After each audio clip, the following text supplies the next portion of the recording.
This is the story of the time period that came to be known as the Renaissance, and the story goes like this.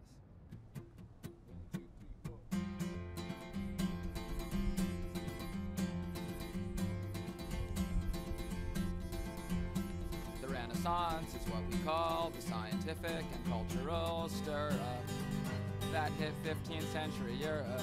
Long since the glory days of Rome, 1,000 years of Christendom had passed, ignoring the achievements of the past.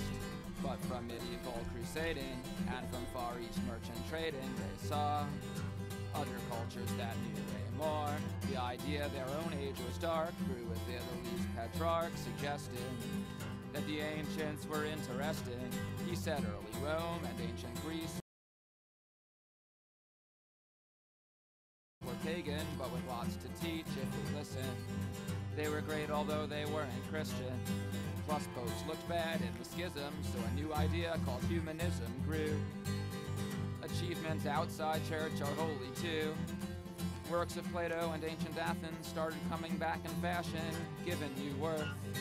The classics had a rebirth. The first statue since antiquity to show naked anatomy was the David that Donatello in Florence created. Around that time, by coincidence, around that time, two more events changed art. Both oil painting and perspective start. Paint used to use eggs to mix, but oil let new effects exist, so Van Eyck started painting things more lifelike. An architect named Brunelleschi's mathematical perspective invention now helped flat art show the third dimension.